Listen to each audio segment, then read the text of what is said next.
Hey everybody, today we're going to talk about what do you do with those mediocre bottles. Are you ready? Get ready.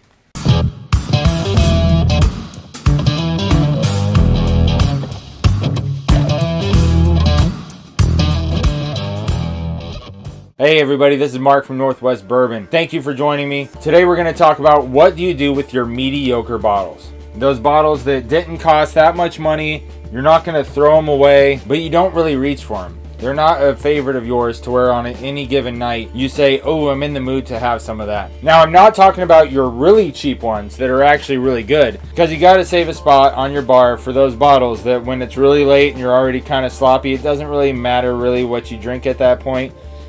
You got to keep around one of those handles. But I'm talking about your regular bottles that you are like, I won't really reach for that, or that bottle has potential. It could be so much better if only it had a higher proof. Or if only it was a little bit darker, a little bit creamier, a little bit richer, a little more fruit notes, to where there's something lacking. And you don't find yourself reaching for that bottle because of just that. That's what I'm talking about. I just got in the mail last week this bottle of very old Barton. 100 proof. I heard it was really good for the price. It was only 25 bucks. And that's right. It is really good for that price. But it's not something I'm going to find myself reaching for at a regular basis. I can take this great foundation and add it to something else and make it a little bit better. So maybe we can do a little experimenting with them. That's right, you guys already guessed it. I'm talking about mixing, blending, and making your own combination. You can put it in a different bottle, put your own label on it, call yourself the master blender at your own local craft distillery, because that's how that works, right? So what I'm going to do is I'm going to try to take some of these not so great bourbons and blend them together with a little bit of some really great bourbons and see if I can find the right blend to make it something that me and my buddies would want to reach for on a regular basis.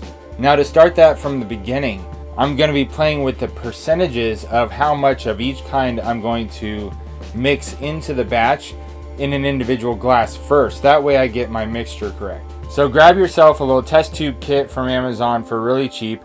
Find one that has milliliters marked very clearly all the way down to 1 milliliter.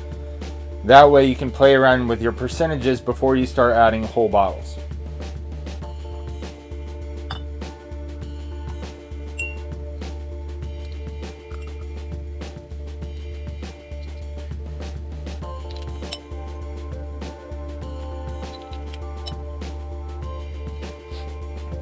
Alright, I kept the math real simple so I wouldn't have to take my boots off. I just did 10 milliliters, 4 milliliters Smoke Wagon, 4 milliliters Ancient Age, 1 milliliter Jack Daniel's Single Barrel Proof, and 1 milliliter of the Barton 100.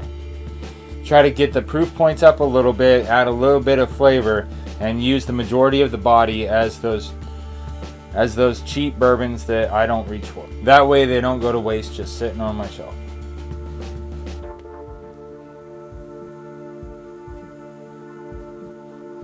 That's pretty good. I wonder how much complexity it'll add after it sits in one of these little barrels for a week or two. And then I can divvy it up in bottles and give it to my friends.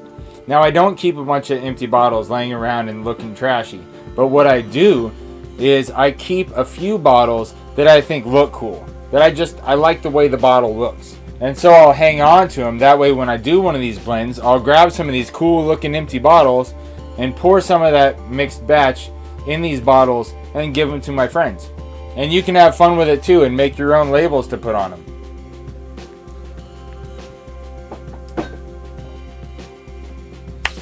So using the mixture to the percentages that I just tried out, I'm going to pour them in this little barrel and let them age for a couple weeks, and then I'll be able to give my friends some samples of it and we'll all enjoy it together, when otherwise these bottles would have just sat on my shelf for a while. And that is one thing you can do with those mediocre bourbons you get that you don't really feel like drinking all the time.